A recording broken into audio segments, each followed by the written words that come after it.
আমাদের দেশে অনেক মানুষ আছে, গায়ক নায়ক নায়িকা এদেরকে এনে নাচ গানের আয়োজন করে। মুসলমানের সন্তান টাকা পয়সা থাকলেই 31 নাইটে আতশবাজি আর ফটকাবাজি করবে না।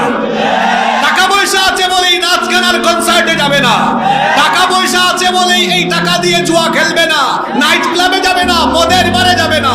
রহমানের বান্দারা অপব্যয়কারী হয় না, টাকা বাজে পথে খরচ করে। টাকা পয়সা আছে বলে ছেলের বিয়েতে মেয়ের বিয়েতে আপনি গায়ে হলুদ করতে পারবেন, এটা অপব্যয়। তাহলে রহমানের বান্দারা অপব্যয় করে না, আবার কিপটামিও করে না। তাহলে রহমানের বান্দারা কি করে?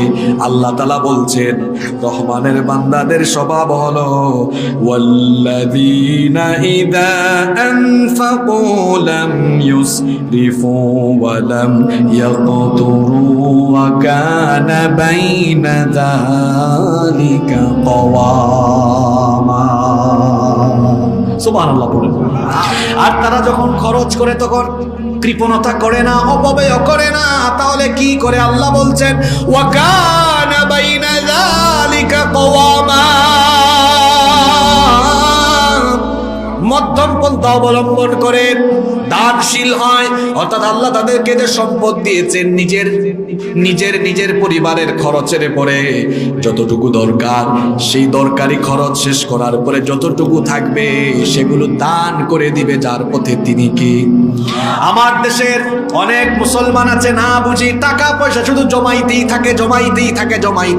টাকা পয়সা জমাবেন না, নিজের উত্তরাধিকার এবং নিজের পরিবারের জন্য যতটুকু দরকার ঠিক ততটুকু রেখে বাকিটা আল্লাহর পথে দান করে দেন।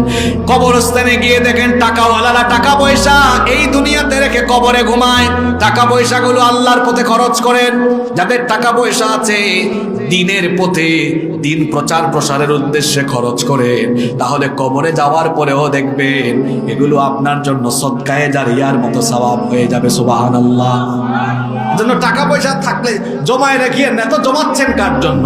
আর এখানে যত অভিভাবকগণ আছেন আপনাদের প্রতি, আমি তো আপনাদেরকে নসিহত করতে পারবো না, আমি তো আপনাদের ছেলের মতো। এটা একটা পরামর্শ, সন্তানদের জন্য, ভবিষ্যৎ প্রজন্মের জন্য বেশি সম্পদ রেখে যাবেন না, এরা অলস হবে। কারণ গ্রামে গঞ্জে একটা প্রবাদ আছে, এই প্রবাদটা অনেকাংশে সত্য।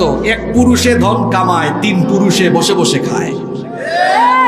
কথাটা গ্রামে গঞ্জে প্রবাদ থাকলেও দেখবেন বেশিরভাগ ক্ষেত্রে এটা মিলে। যে পরিবারে দেখবেন দাদা পয়সাওয়ালা ছিল, এরপরে দাদার ছেলেরা আর দাদার নাতিরা সব বিক্রি করে করে খায়া দায়া 2-3 জেনারেশন পরে সব ফকির হয়ে যায়। এক পুরুষে কামায়, এক পুরুষে কামায়।